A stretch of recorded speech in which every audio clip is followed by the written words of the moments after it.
అద్దేపల్లి ఇస్సాకు అద్దేపల్లి అని కొట్టండి. మన ఇమానియల్ ప్రార్థనా మందిరం అని లోగో వస్తుంది. సబ్స్క్రిప్షన్ చేసుకోండి. దాదాపుగా 300 వీడియోలు పైన ఉన్నాయి. మీరందరూ మీకు మీ స్నేహితులకి అందరికీ చెప్పి లైక్ కొట్టి సబ్స్క్రిప్షన్ చేసుకోవాల్సిందిగా దేవుని పేరిట మనం చేస్తున్నాం. ఒక పాట పాడుకుందాం.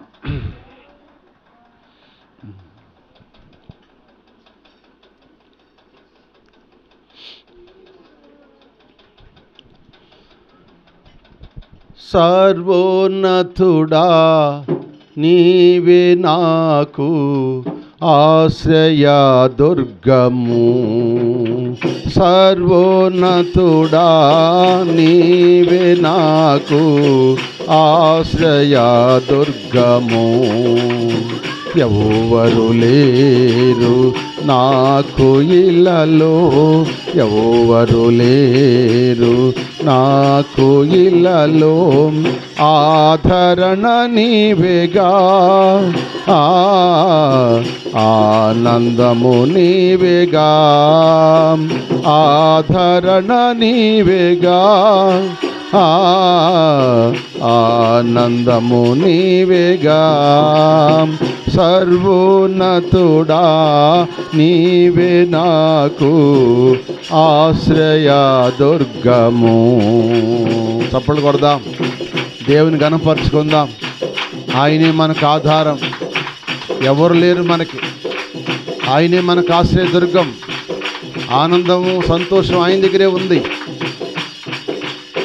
నీ దినములన్నిట ఎవరు నీ ఎదుట నిలువలేరని యెహోషువతో, నీ దినములన్నిట ఎవరు నీ ఎదుట నిలువలేరని యెహోషువతో వాగ్దానము చేసినావు. వాగ్దాన భూమిలో చేర్చినావు, వాగ్దానము చేసినావు, వాగ్దాన భూమిలో చేర్చినావు. సర్వోన్నతుడా నీవే నాకు ఆశ్రయ దుర్గము, సర్వోన్నతుడా నీవే నాకు ఆశ్రయ దుర్గము. గ్లోరీ, స్తోత్రం.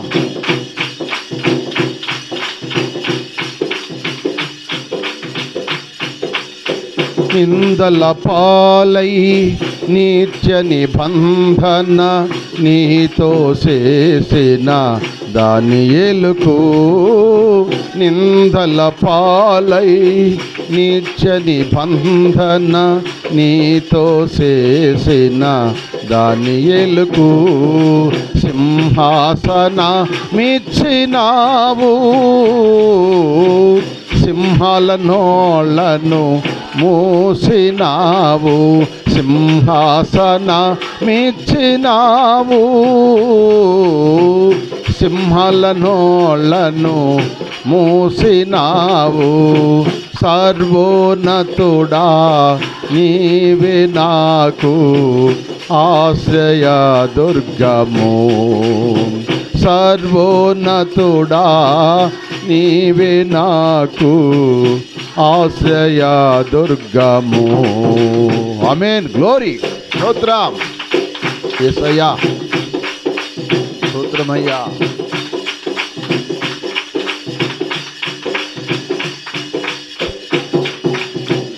నీతి కిరీటము దర్శనముగా దర్శనమిచ్చిన పరిశుద్ధ పౌలకు, నీతి కిరీటము దర్శనముగా దర్శనమిచ్చిన పరిశుద్ధ పౌలకు విశ్వాసము కాచినావు.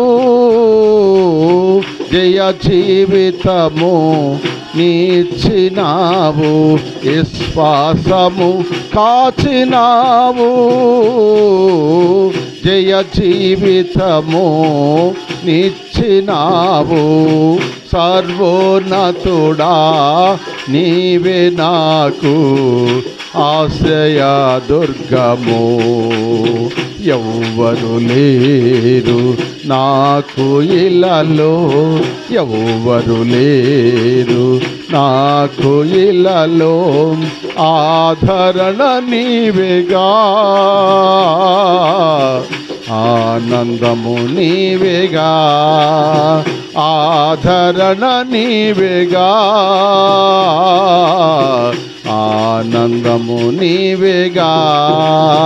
సర్వోన్నతుడా నీవే నాకు ఆశ్రయ దుర్గము, ఆశ్రయ దుర్గము. Praise the lord.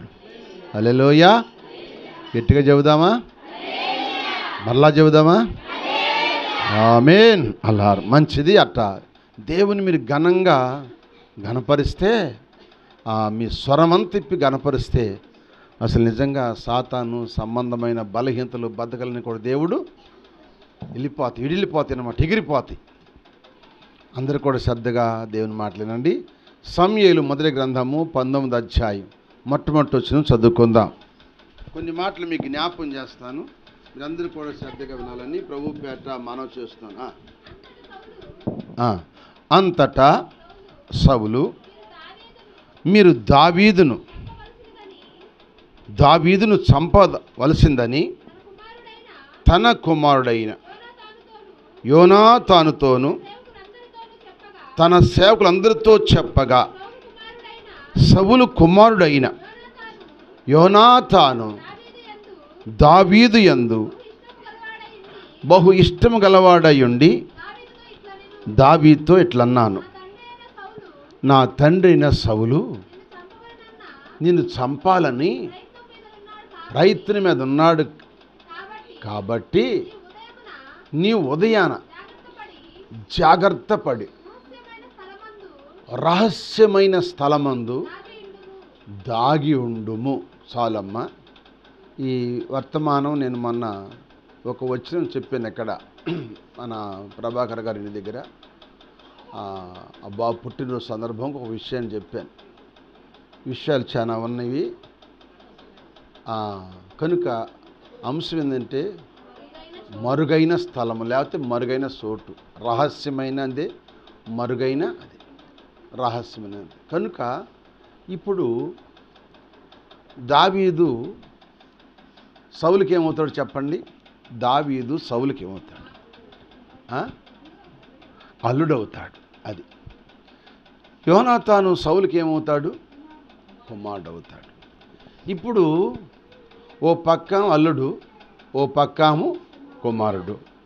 సౌలు గారు దేశాన్ని పరిపాలన చేస్తున్నాడు, రాజ్య పరిపాలన చేస్తున్నాడు.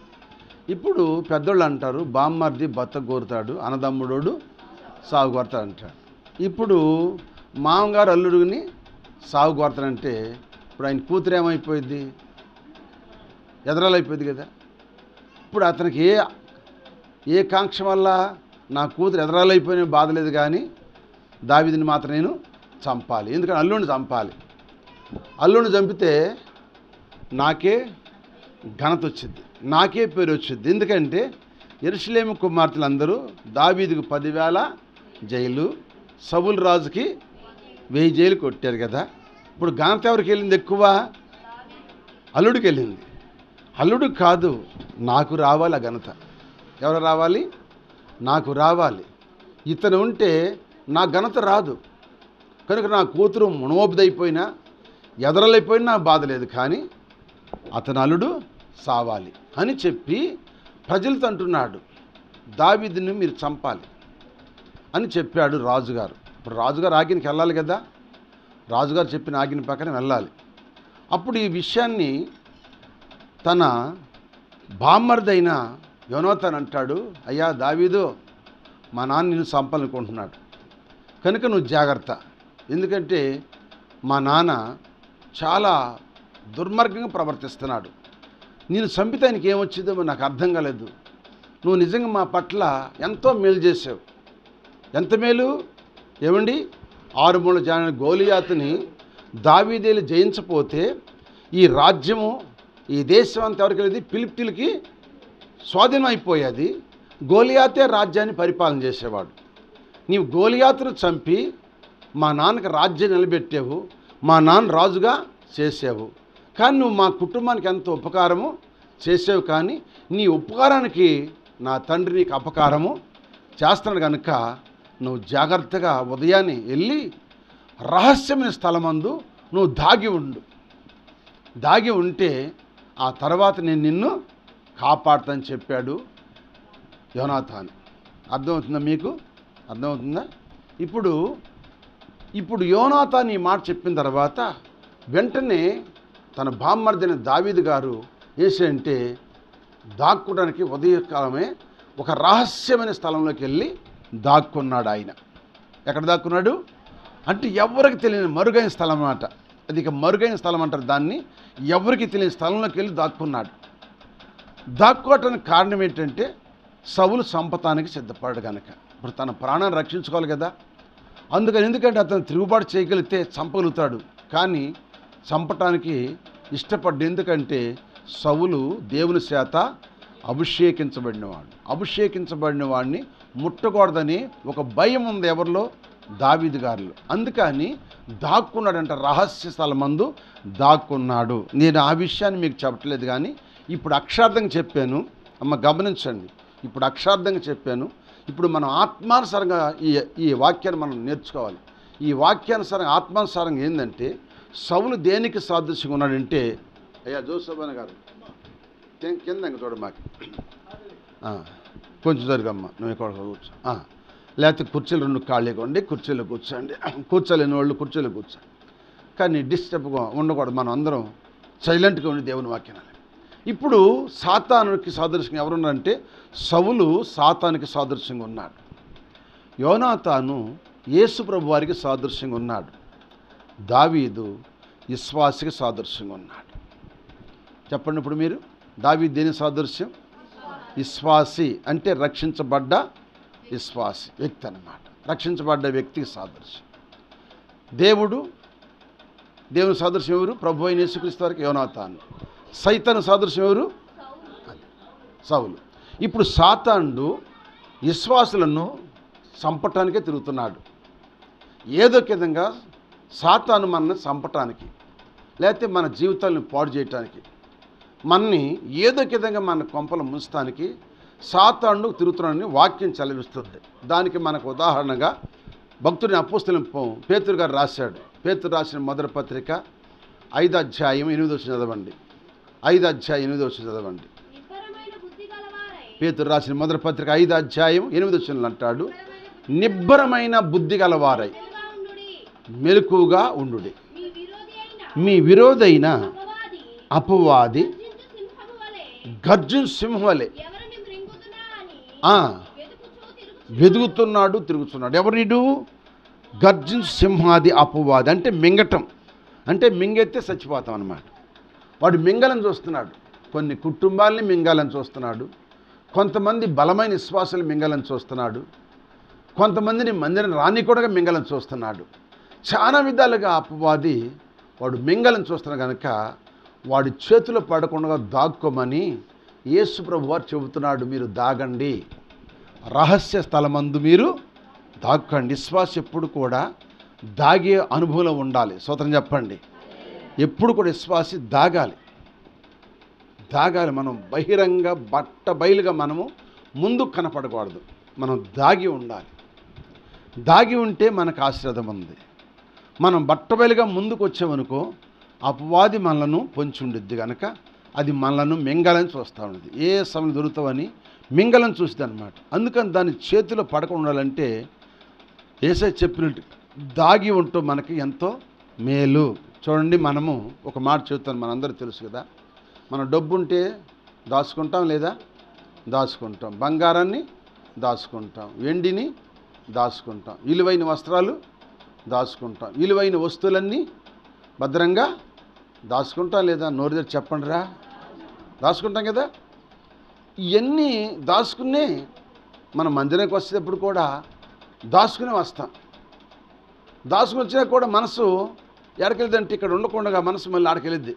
ఎవరైనా తాళం ఎత్తాడేమో, ఎవరైనా పాల్గొడతారేమో అని మనసంతా మళ్ళీ అడ్డుపోతూ ఉంటుంది. అంటే మన మనసంతా మనం దాచుకున్న డబ్బు మీదో, బంగారం మీదో, విలువైన వస్తువుల మీదో మన మనసంతా దాచుకుంటాం. వాటి మీద దాచుకుని జాగ్రత్త చేసుకుంటాం. జాగ్రత్త చేసుకుంటే అవి మనకు ఉపయోగపడతాయి. జాగ్రత్త చేసుకోకపోతే అవి మనకు పోతేగానే నష్టపోతాం. అలాగే మనకు ఉపయోగపడే వస్తువులు మనం ఎంత జాగ్రత్త చేసుకుంటున్నామో మన ఆత్మీయ జీవితం కూడా అంతగా మనం దాచుకోవాలి. మన ఆత్మీయ జీవితాన్ని మనం దాచుకోకపోతే అపవాది మనలను మృంగేస్తుందని వాక్యం చలవిస్తుంది. హల్లెలూయా. ఏది మింగేసిందంటే మనని? అపవాది మింగేసింది. నువ్వు ఆత్మీయ జీవితంలో దాక్కోవాలి. ఎక్కడ దాక్కుంటా సాతానికి చెప్పు? ఏ స్థలం దాక్కున్నా సాతాను చూడదంటావా? చెప్పండి.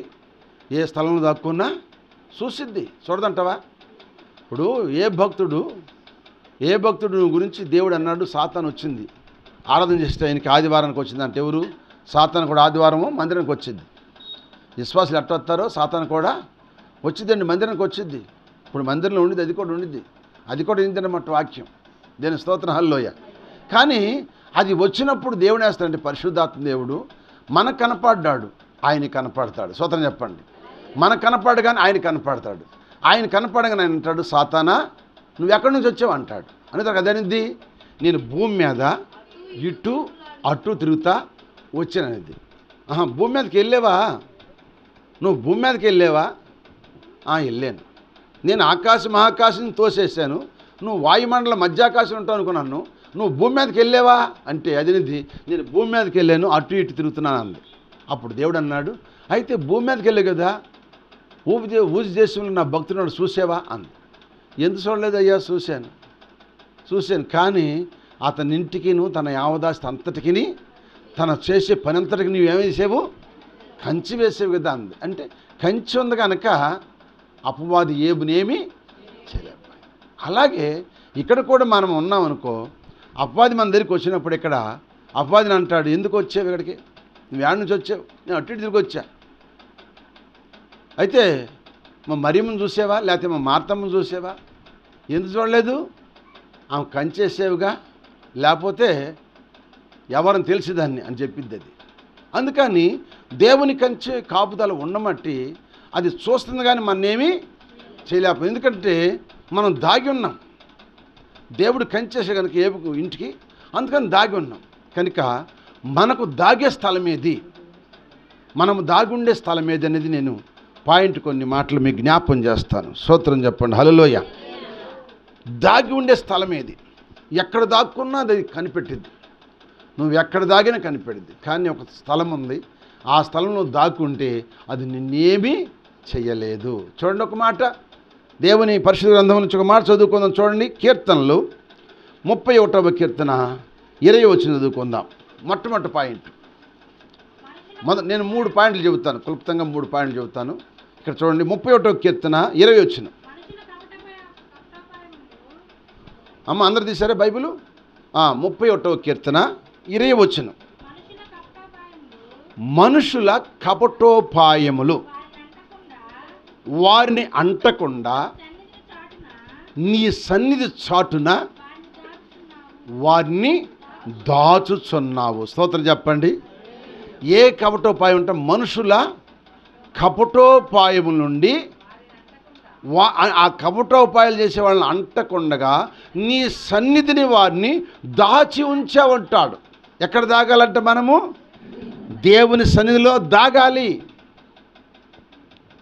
దేవుని సన్నిధిలో దాగాలి. ఎందుకంటే మనుషులు ఎటువంటి వాళ్ళు అంటే కపటోపాయం కలిగిన వాళ్ళు. పైకి ఒక మాట, లోపల ఒక మాట. కపటంతో ఉన్న ప్రజలు ఈనాడు కోకొల్లలు ఉన్నారన్నమాట. అందుకే కపట మనస్సు నాకు దూరం చేసి నీ ఉపదేశం నాకు దయచేయనాడు భక్తుని దావీదు. ఎందుకంటే ఒకప్పుడు కపటంతో ఏం చేశాడు ఊరియాని? చెప్పండి. ఉరియాతో ఏమని మాట్లాడాడు? ఉరియా యుద్ధం జరుగుతుందా? ఎందుట్లేదయ్యా, బ్రహ్మాండం జరుగుతుంది. ఎందుకు వచ్చాయి మరి? ఎందుకు వచ్చావయ్యా అంటే కొన్ని సామాగ్రి మీ దగ్గర తీసుకెళ్దామని, అక్కడ యుద్ధం బాగా మోపు జరుగుతుంది కనుక సామాగ్రి తీసుకెళ్దాం అంటే కత్తులు కటార్లు తీసుకుని వెళ్దామని నేను వచ్చానయ్యా అన్నాడు. అట్టగా అయితే వచ్చావు కదా, ఈ రాత్రికి నువ్వు కడుపు నిండా అన్నం తిని చక్కగా పలహారం తీసుకుని నీ భార్య దగ్గరికి వెళ్ళి ఈ రాత్రి సుఖంగా నీ భార్యతో అనుభవించి పొద్దుండి ఇల్లు అన్నాడు. ఏమన్నాడు చెప్పండి? ఏం చెప్పాడు? కబుటోపాయం చెప్పిన మాట. ఏ మాట? ఎవరికి? ఉరియా చెబుతున్నాడు. ఈ రాత్రి నువ్వు రేపు పొద్దున్న తీసుకెళ్ళి ఆ యుద్ధోపకరణలను పొద్దున్న తీసుకెళ్ళి ఈ రాత్రి నీవు ఈ పలహారం ఇవన్నీ తీసుకుని వెళ్ళి నీ భార్య నువ్వు సుఖవిలాసంగా జీవించి రేపు పొద్దున పూట వెళ్ళు అన్నాడు. ఆ పలహారం అవి తీసుకున్నాడు, బయటకు వచ్చేసాడు, తిన్నాడు. అక్కడున్న సైనికులతో పనివారితో పాటు పడుకున్నాడు. ఎక్కడ? ఆయన ఆ వరండాలోనే పనివారు ఉంటారు కదా, కూలి వాళ్ళు, జీతగాళ్ళు ఉంటారు కదా, ఆ జీతగాళ్ళతో పాటు పడుకున్నాడు. పండుకున్నప్పుడు ఉదయం వచ్చి చూశాడు. ఉరియా ఇంటికి వెళ్ళలేదా? వెళ్ళలేదు నాయన. ఎందుకని? అయ్యా, యుద్ధం అక్కడ మోపుకు జరుగుతుంటే నేను తిని త్రాగి నా భార్యతో ఉండటం న్యాయం కాదయ్యా. అక్కడ యుద్ధం బాగా జరుగుతుంది కనుక నేను భార్యతో ఉండటం మంచిది కాదని నేను ఇక్కడే ఉన్నానయ్యా. నువ్వు ఎప్పుడు యుద్ధోపకరణలు ఇస్తావో అప్పుడు అవి తీసుకుని వెళ్దాం అనుకుంటున్నాను అయ్యా అన్నాడంట. దేవుని స్తోత్ర, హల్లెలూయా. ఆ మాట అనగానే దావీదు గుండెల్లో ఒక భయం వచ్చింది. ఎందుకంటే దావీదు అంత మునుపు తన భార్యని శయనించి కూడాడు గనక అతని మీదకి ఆ నింద రాకూడదు అని ఆ నింద ఇతని మీద పడాలని కపటోపాయంతో అన్నాడు. కానీ దావీదు దగ్గర ఉరియా అన్న మాట ఏంటంటే, ఎట్టాడన్నాడు? యుద్ధము మోపు జరుగుతున్నప్పుడు, అంటే బలంగా జరుగుతున్నప్పుడు నేను తిని త్రాగి భార్యతో ఉండటము ఇది సమయం కాదయ్య అన్నాడు. దేవుని స్తోత్రం, హల్లెలూయా. మందసం గుడారములో పట్టబడి ఉండగా యోవాబు నీ సేవకులు దండులో ఉండగను. మందసం గుడారములో పట్టబడి ఉండగా యోవాబు నీ సేవకులు దండులో ఉండగా తినుటకు త్రాగుటకు భార్యతో ఉండుటకు, తినుటకు త్రాగుటకు భార్యతో ఉండుటకు ఇది సమయమా, ఇది సమయమా అని ఆనాడు ఊరియా దావీదు తన్నాడు. ఈనాడు నిన్ను కూడా ప్రభువు అడుగుచున్నాడు. ఆనాడు ఊరియా దావీదు నడిగాడు, ఈనాడు నిన్ను కూడా ప్రభువు అడుగుచున్నాడు. ఎటు చూసినా యుద్ధ సమాచారాలు, ఎటు పోయినా కరువు భూకంపాలు, ఎటు చూసినా దోపిడీ దౌర్జన్యాలు, ఎటు చూసినా ఎన్నో మానభంగాలు. ఓ సోదరా, ఓ సోదరి, ఓ సోదరా, ఓ సోదరి, రాకడకు గురుతులు తెలుసుకోవా, తినుటకు త్రాగుటకు ఇది సమయమా. హల్లెలూయా. చక్కని పాట పాడాడు. 2 కళ్ళు లేని ఆయన 2 కళ్ళు లేవు, రాశాడు ఈ పాట. హల్లెలూయా. అలాగే ఈ కపటోపాయం మాట గురించి చెబుతున్నాడు. మాట ఇతను భార్య దగ్గరికి వెళ్ళలేదు, యుద్ధం కోసం ఉన్నాడు కనుక ఇతను బతికొస్తే నా ప్రాణం తీస్తాడని కపటోపాయం గాంచాను. ఒక లెటర్ రాసి ఈ లెటర్ ఎత్తుకెళ్ళి యోవాబు చేతికి ఇమ్మని చెప్పాడు. అప్పుడు ఉరియా ఆ లెటర్ తీసుకెళ్ళి ఏం చేయడు, యోవాబుకి ఇస్తే యోవాబు చేతిలో లెటర్ తీసి చదివితే ఏమన్నాడు, దావీదు అంటున్నాడు ఇది రాజాజ్ఞ, అతని యుద్ధంలో పెట్టి చంపేసేయమన్నాడు. సో అతను చెప్పండి, ఇక్కడ కపటంతో మాట్లాడాడు, అక్కడ చంపేశాడు. అట్లాగే మనుషులు కపటోపాయముతో తాకకుండగా నీవు దేవుని సెల్లో దాచి ఉండుము, దాగి ఉండుము. హల్లెలూయా చెప్పండి. మనుషులు కపటోపాయములు, మనుషుల్లో చాలా కపటాలు ఉంటాయి. పైకి ఒక మాట, లోన పాట. పైన దీవిస్తారు, లోన చెప్పిస్తారు. పైకి మంచిగా చెప్తారు, నమ్మించి నిన్ను మోసం చేస్తారు. చూడండి దావీదు ఎంత మోసం చేశాడు. ఏమండి, ఉరియాని అన్యాయంగా చంపించాడు కదా, ఎంత మోసం. అందుకని ఇక్కడ దావీదే రాశాడు కీర్తన. 31వ కీర్తన మళ్ళీ చదవండి 20 వచ్చిన. మనుషులు కపటోపాయములు వారిని అంటకుండా నీ సన్నిధి చాటున. అంటే సన్నిధి అంటే మీకు ఇప్పుడు చెప్పాలి. సన్నిధి అంటే ఏంటి? సన్నిధి చాటున దాచి ఉంచావు. పరిశుద్ధ గ్రంథంలో ఒక వ్యక్తిని సన్నిధిలో దాచెట్టి పెట్టాడు. ఆ ఒక్క మాట మీకు జ్ఞాపకం చేస్తాను చూడండి. రాజుల రెండవ గ్రంథం 11వ అధ్యాయం మొట్టమొదటి వచ్చి చదవండి. రాజుల రెండవ గ్రంథము 11వ అధ్యాయం మొట్టమొదటి వచ్చిన. అహజ్య తల్లి అయిన అతల్య తన కుమారుడు మృతి పొందినని తెలుసుకొని లేచి రాజకుమారులందరినీ నాశనము చేశాను. రాజు అయిన యెహోరాము అమాజ్యకు సహోదరి అయిన యెహోషువ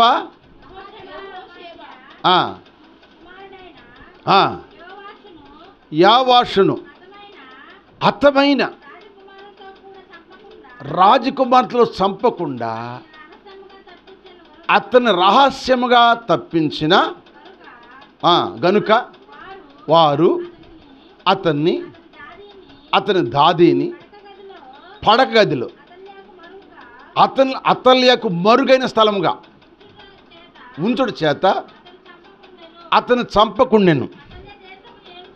అతల్య దేశం ఏలుచుండగా ఇతడు 6 సంవత్సరాలు యెహోవా మందిరమందు దాదితో కూడా దాచబడ్డాడు. స్తోత్రం చెప్పండి. నేను చెప్పే సబ్జెక్ట్ మీరు వినాలి. దాచబడుట, రహస్య స్థలము దాచబడుట. ఇప్పుడు దేవుని సన్నిధి అంటే మందిరము. మందిరంలో యావాషనంట పెంచే దాది తల్లి 6 సంవత్సరాల మందిరంలో దాచి ఉంచింది. అదే దేవుని సన్నిధి. నీ సన్నిధిలో గడుపుట నాకెంతో శ్రేష్టమంటాడు. దేవుని స్తోత్ర హల్లోయ. దాచింది ఎక్కడ? దేవుని మందిరంలో. అది మహారాణిగా రాజకుమార్తెకి వెళ్తుంది. అతల్య యవనస్తులు అందరూ చంపేసింది. ఎందుకంటే తన కొడుకుని చంపారని. వాడు మంచోడు కాదు, వాడు దుర్మార్గుడు కనుక చంపేశారు. చంపేస్తే ఇప్పుడు దుర్మార్గులు ఏంటంటే సాతానది, అది ఒక సాతాను. ఆ దుర్మార్గులు ఏంటంటే మంచోడందరినీ చంపేసింది. యవనస్తులు అందరూ చంపేస్తే ఆ సమయంలో ఈ యావాషని ఆయన్ని దాదిని తీసుకెళ్ళి మందిరంలో దాచారంట. దేవునికి మహిమ కలుగును గాక. మందిరంలో దాయబడ్డవాడు బతికాడు, ఎలపల ఉన్నవారు చచ్చిపోయారు. స్తోత్రం చెప్పండి.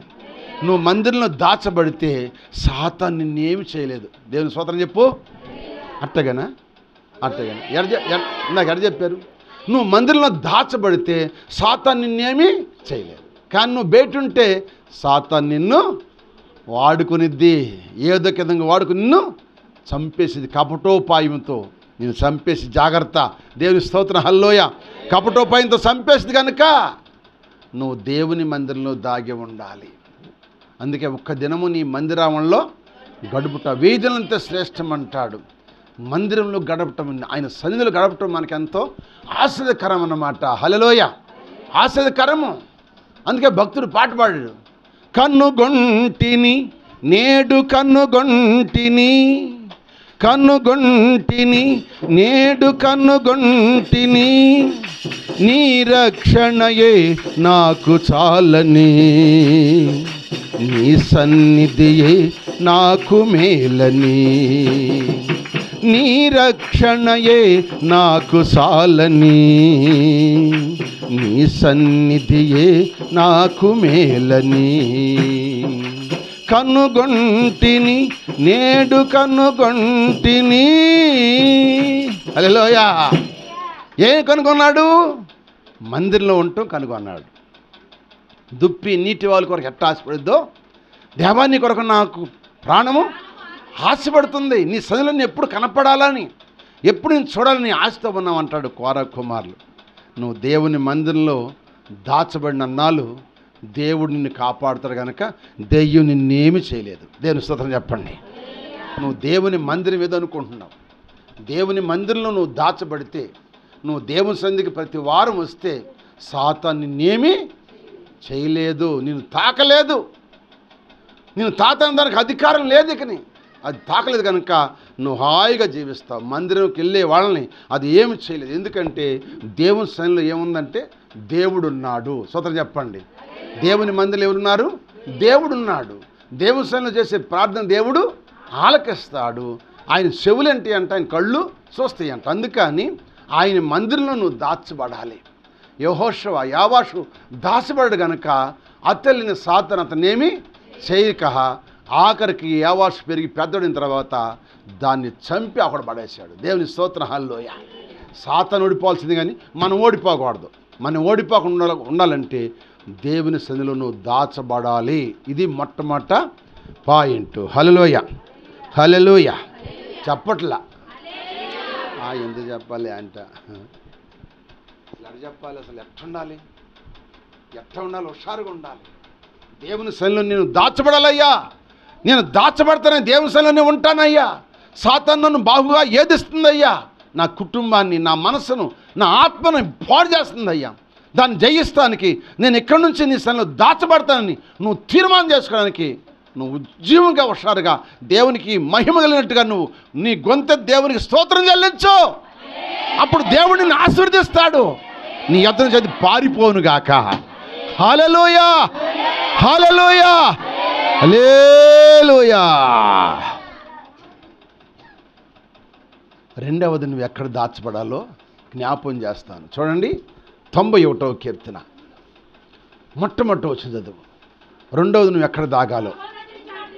అబ్బా చూడండి, ఇక్కడ అంటున్నాడు మహోన్నతున సర్వశక్తినిడన. ఆమేన్. ఎక్కడంట? మహోన్నతుని చాటున నివసించువాడు సర్వశక్తినిడన కమ్మగా నిద్రపోతాడంట. ఎవరి చాటుకు వచ్చాడు ఇప్పుడు? మహోన్నతుని చాటుకు వచ్చాడు. ఎవరి చాటుకి?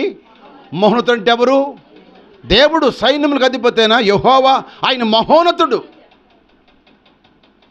మహోన్నతుడు. స్తోత్రం చెప్పండి. మన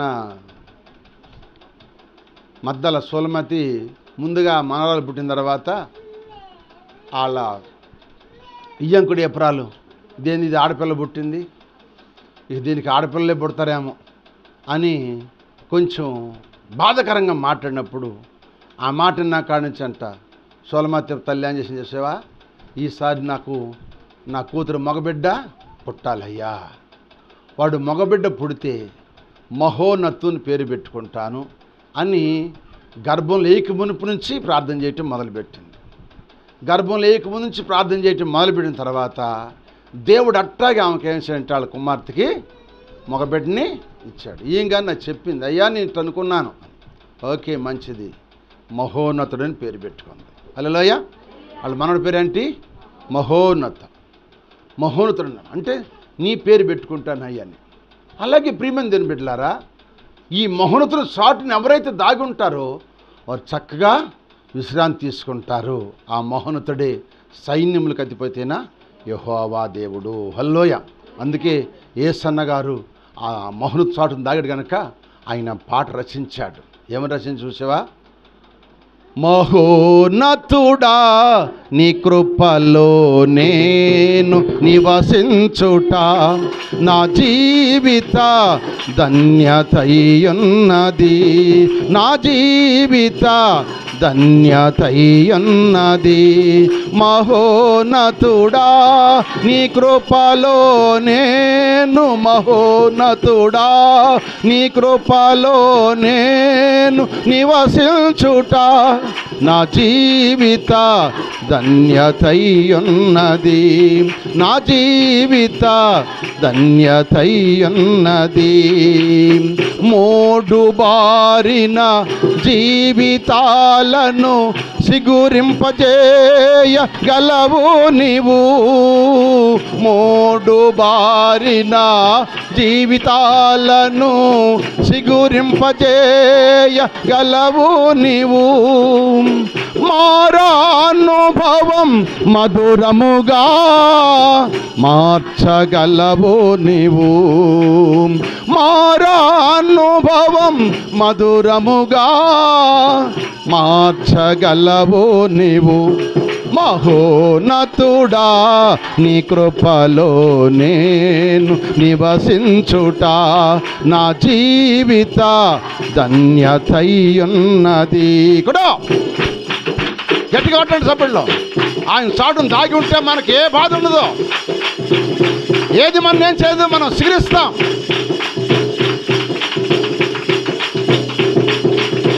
ఆకువాడక ఆత్మ ఫలములు ఆనందముతో ఫలించనా. ఆకువాడక ఆత్మ ఫలములు ఫలించనా. మారానుభవం మధురముగా మార్చగలవు నీవు. మారానుభవం మధురముగా మార్చగలవు నీవు. మహోన్నతుడా నీ కృపలో నేను నివసించుట నా జీవిత ధన్యతయున్నది.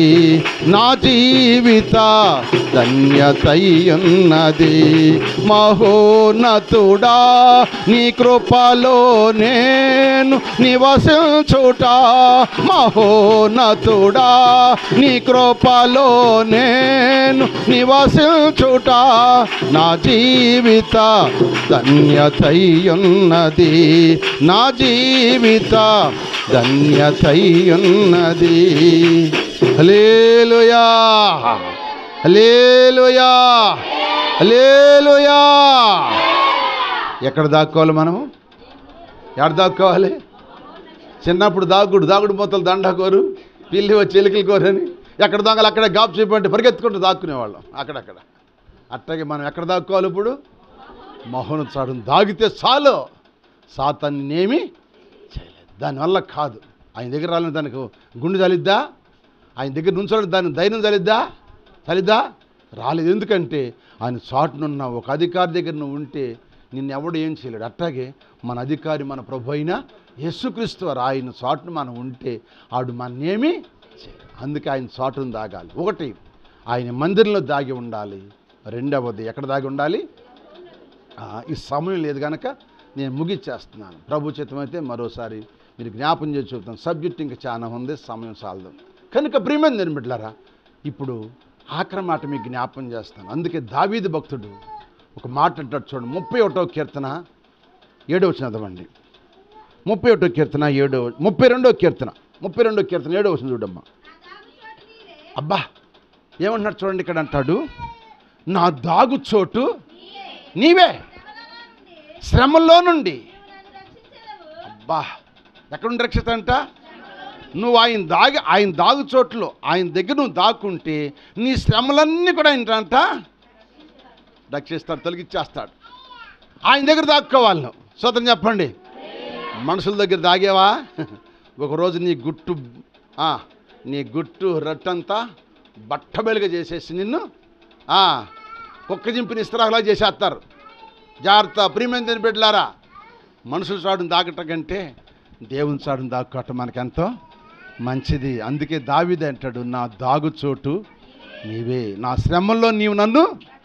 అది ఈరోజు నీకు ఎవరికి శ్రమలుంటే, మీకు ఎవరికైనా శ్రమలుంటే ఈ రాత్రి ఈ ఉదయకాలం మీ ప్రార్థన ఎట్లంటే, నీకు ఏ శ్రమలు ఉన్నాయో, ఏ రోగాలు ఉన్నాయో, ఏ బాధలు ఉన్నాయో, ఏ సమస్యలు ఉన్నాయో, నువ్వు ప్రార్థన చేసేటప్పుడు నువ్వు ప్రార్థనలు ఏమని పిలకాలంటే, నా దాగుచోటు నువ్వేనయ్యా, నేను నీకు ఎవరి దగ్గర దాగనయ్యా, నీ దగ్గరే దాక్కుంటానయ్యా, నీ దగ్గరే దాక్కుంటానయ్యా, నీవే నా దాగుచోటు గనక నన్ను రక్షించయ్యా, ఈ శ్రమల నుండి, ఈ రోగాల నుండి, ఈ బాధల నుండి, ఈ సమస్యల నుండి, ఈ ఇక్కట్ల నుంచి, ఇరుకుల నుంచి, బాధల నుండి నన్ను రక్షించని నీవు ఆయన దగ్గర నువ్వు నోరు తెరిచి ప్రార్థన చేస్తే నీ బాధలను దేవుడు తొలగించునుగాక.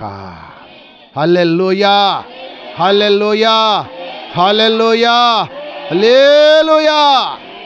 ఆయన దాగుచోటు మనమే. దాక్కుంటావు ఆయన దగ్గర? ఎక్కడ దాక్కుంటా చెప్పు? ఎక్కడ దాక్కుంటున్నా?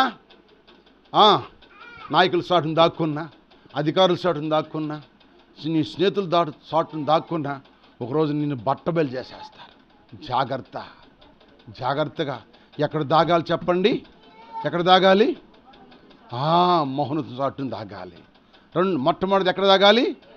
ఆయన మందిరంలో దాగాలి. రెండవది ఆయన చాటున, మోహను చాటును దాగాలి. అప్పుడు దాగినప్పుడు ఆయన నా దాగుచోటు కనుక నన్ను ఆయన రక్షిస్తాడు. అందుకే దావీదును రక్షించాడు. రహస్యమైన స్థలమందు దాగి ఉండని చెప్పాడు దేవుడు. దావీదా, నీవు రహస్యమైన స్థలమందు దాగి ఉండు, నేను నిన్ను రక్షిస్తా అన్నాడు. అందుకని దావీదు ఉదయాన్నే లేచి రహస్యమైన స్థలమందు దాగి ఉన్నాడు కనుక దేవుడు ఆయన తోడుకున్నాడు కనుక అపవాది అతన్నేమీ చంపాలని ఎన్నో ప్రయత్నాలు చేశాడు, కానీ ఒక్క ప్రయత్నం కూడా దావీదు మీద పడలేదు. ఎందుకంటే అతను దేవుని చాటున్నాడు కనుక సావలేదు. నీవు నేను కూడా సాకుండా ఉండాలంటే నువ్వు ఆయన చాటును దాగి ఉంటే తప్పక దేవుడు నిన్ను బ్రతికిస్తాడు, నీకు నిత్య జీవాన్ని ఇస్తాడు, నీ నిత్యమైన కాపాడుతాడు. హల్లెలూయా. అట్టి కృపా దీవెన ఆ పరిశుద్ధాత్మ దేవుడు మనకి ఇవ్వాలని మనం ప్రార్థనలు ఎదుగుదాం, ప్రార్థన చేసుకుందాం.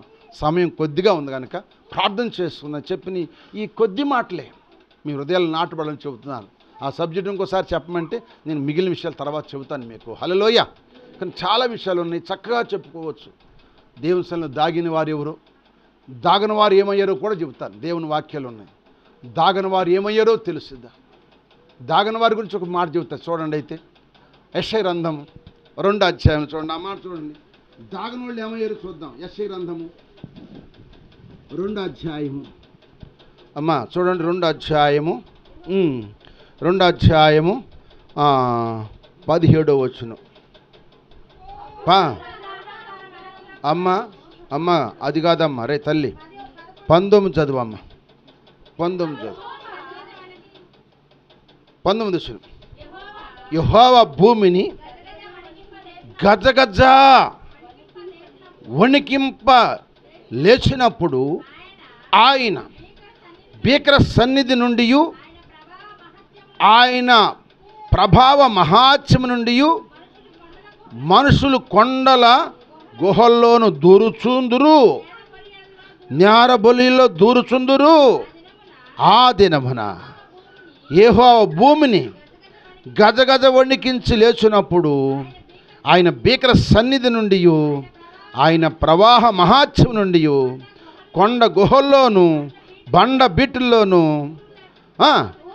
దూరవల్లని ఆశతో నరులు తాము పూజించుటకై చేయించుకున్న వెండి విగ్రహములను, సువర్ణ విగ్రహములను, ఎలుకలకును గబ్బిలములకును పారవేస్తారంట. హల్లెలూయా. ఎప్పుడు దేవుడు భూమిని గజగజ గజగజ వణికించే రోజు రాబోతుంది. ఆ దినమంటే వీళ్ళు ఎక్కడ దొరుకుతారు, దాక్కోవాలంటారంటే ఎక్కడ దాక్కుంటారు వీళ్ళు? కొండల గుహల్లోను బండ బీటుల్లోనూ దాక్కోవాలనుకుంటారు. దాక్కుంటే ఆగిద్దా? భూమి గజగజ వణిగిపోతుంటే భూమి మీద ఉన్న కొండలని కూడా ఏమైనా చెప్పండి, పగిలిపోతాయి. ఎక్కడెక్కడ పగిలి మొక్కలు చెక్కలైపోయి పర్వతాల్లాగా పగిలిపోతాయి. అప్పుడు దాక్కోవాలన్నట్టు వాళ్ళు చేసుకున్న బంగారు విగ్రహాలు, వెండి విగ్రహాన్ని కూడా వేస్తారంట. చెప్పండి, ఎలుకలకి గబ్బులకి పనికి వస్తాయి అంట. అప్పుడు ఏటికి వేస్తారు? ఎలుకలకి గబ్బులకి వేస్తారంట. ఎందుకంటే ఆ దినము దేవుడు భూమిని గజ్జ గజ్జ గజ్జ గజ్జ వణికిచ్చిపోతున్నాడు. జాగ్రత్త ప్రియమైన దేవుని బిడ్డలారా, మన ప్రభువైన యేసయ్య ఉండగా ఇలా దేవతలంతా దండగా. మన ప్రభువైన యేసయ్య ఉండగా ఇలా దేవతలంతా దండగా. ఆ ఆ ఆ అణిగిపోవును నరుల అహంకారము, ఆ దినమున యెహోవా లేచును. అణిగిపోవును నరుల అహంకారము, ఆ దినమున దేవుడు లేచును. ఈ భూమి గజ గజ వణికిపోవును, ఈ భూమి భీకర సన్నిధిగా మారును. ఈ భూమి గజ గజ వణికిపోవును, ఈ భూమి భీకర సన్నిధిగా మారును. మన ప్రభువైన యేసయ్య ఉండగా ఇలా దేవతలంతా దండగా. హల్లెలూయా. ఆ రోజంతా గజగజ గజలాడితే వీళ్ళు ఎక్కడ దూరిని ఏమైపోతుంది చెప్పండి? చచ్చిపోతారు కానీ బతకనే బతకరు. అందుకే మనము ఆయన చాటును దాగాలి. ఇప్పుడు ఏమని ప్రార్థన చేస్తా చెప్పాలి, నా దాగు చోటు నీవేనయ్యా, నీవే నా శ్రమల నుండి రక్షించయ్యా, నా బాధల నుండి నన్ను రక్షించయ్యా, ఆ సమస్యల నుండి రక్షించని ప్రార్థన చేద్దాం. తల్ల వంచండి. ఆయనే మన దాగు చోటు. ఆయన దాగుదే చోటుకు వస్తావా? ఆయన చాటుకు వస్తే నేను దాస్తాడు. ఆయన సన్నిలో దాగిన, ఆయన మందిలో దాగిన యావాషు బ్రతికాడు. మిగిలిన యవనస్తులందరూ కూడా సాతాను చేతులు అతులైపోయారు. దేవుని మందిలో దాగిన యావాషును బతికించి గొప్ప రాజును చేశాడు. మోహన చాటును దాగుతావా? ఆయన చాటును దాగితే నీ మీదకంట పగలెగిరే బాణము, రాత్రి వేళ చెగులు, సంచరించే చెగులు, పాడు చేసే రాగాలు ఏవి నీ మీద రావంట. ఆ 91 కీర్తన కిందను చదువుకుంటే ఆయన రెక్కల కిందే నీకు ఆశ్రయం ఉంటుందంట. బా, ఎన్ని గొప్ప మాటలు చెబుతున్నాడు ప్రభు. దాగుతావు ఆయన దగ్గర? దావీదు చెప్పాడు, దావీదు దాక్కున్నాడు. కానీ ప్రజలు చెప్పాడు, యెషయా ప్రవక్త చెప్పాడు, కానీ ఒకరు దాగలేదు. అందుకే వాళ్ళందరూ భూమి గజగజ ఉరికినప్పుడు అందరూ చచ్చిపోయారు. ఈరోజు నువ్వు దాగుతావా? దేవుడి మాటకి వింటావా? ఆ యోనాతాను ప్రభు యేసుక్రీస్తు సాదృశ్యంగా ఉన్నాడు. దావీదు విశ్వాసికి సాదృశ్యంగా ఉన్నాడు. మా సౌలు సాతాను సాదృశ్యంగా ఉన్నాడు. ఇప్పుడు సౌలుకు దర్శాడు. దావీదు యోనాతాను చెప్పిన మాట ప్రకారంగా, యేసయ్య చెప్పిన మాట ప్రకారంగా రహస్య స్థలం అని దాగి ఉన్నాడు కనుక సాతానేమి చేయలేకపోయాడు. నీవు నేను కూడా రక్షించబడ్డాం కనుక, ఆయన స్థలంకి వచ్చాం కనుక ఆయన స్థలంలో దాగుంటానయ్యా. నీ మందిరంలో నేను మందిరాన్ని విడిచిపెట్టనయ్యా. నీ మందిరంలో ఉంటాను ప్రభువా. నీ మందిరంలో ఉన్నవారికి నిత్యము సుఖం ఉంది, సంతోషం ఉంది, ఆనందం ఉంది అయ్యా. నీ చాటును దాగేవారు చక్కగా విశ్రాంతి పొందుతారయ్యా. నా దాగుచోటు నీవేనయ్యా. నా శ్రమలను నన్ను రక్షించయ్యా, నా బాధలను రక్షించని అందరూ ఒక్క నిమిషం నోరు తెరిచి ప్రార్థన చేయండి. అందరూ ఒక్క నిమిషం నోరు తెరిచి ప్రార్థన చేయండి. నేను దేవుడు రక్షించబోతున్నాడు. నీ సమస్యల నుండి విడిపించబోతున్నాడు. నీ బాధల నుండి విడిపించబోతున్నాడు. నీ వ్యాధుల నుండి విడిపించబోతున్నాడు. నీ కష్టాల నుండి విడిపించబోతున్నాడు. ఒక్క నిమిషం నోరు తెరిచి ప్రార్థన చేయి. నా దాగు చోటు నీవేనయ్యా. ఇంతకాలం నేను మనుషుల చాటు దాగానయ్యా, స్నేహితుల చాటు దాగానయ్యా, ఇరువారు పొరువారు చాటు దాగానయ్యా. వాళ్ళందరూ కపటంతో నన్ను మోసం చేశారయ్యా. వాళ్ళందరూ నన్ను కపటంతో నన్ను కృంగదీశారయ్యా. నన్ను బలహీనపరిచారయ్యా. నన్ను ఎగతాళి చేశారయ్యా. నన్ను ఏళన చేశారయ్యా. నన్ను నిందించారయ్యా. నేను ఇక నాలుగు చాటును దాగనయ్యా, నీ చాటునే దాగుతానని తీర్మానం చేసుకో. దేవుని పట్ల కార్యం జరిగించును గాక. దేవుని ప్రేమయు మన ప్రభు అయిన యేసుక్రీస్తు వారి యొక్క కృపయు పరిశుద్ధాత్మని సావాసము సహాయము కూడి వచ్చే మనందరికీ సకల పరిశుద్ధులకును దేవుడు సదాకాలము మనలను, మన కుటుంబాలని, మన బిడ్డలను, మన సంఘాన్ని దేవుడు ఆయన బలమైన రెక్కల కింద ఆయన స్థలంలో దాచి భద్రపరిచి కాపాడి రక్షించునుగాక. ఆమేన్. ప్రభేసు రక్తమే చెయ్యి, ప్రభు శివ రక్తమే చెయ్యి, ప్రభేసయ్య నామం సంపూర్ణ విజయం కలుగునుగాక. ఆమేన్. బలో క్రీస్తు మహారాజుకి, రానున్న రారాజుకి, రోగుల వైద్యుడికి, దయ్యాలపై జేసీలకి, మన సంఘన ప్రధాన కాపరికి, త్వరగా రాబోతున్న పెళ్లి కుమారుడు యేసు ప్రభువారికి హల్లెలూయా, హల్లెలూయా, హల్లెలూయా. దేవుడు మీ అందరం దీవించును గాక. మంచిది.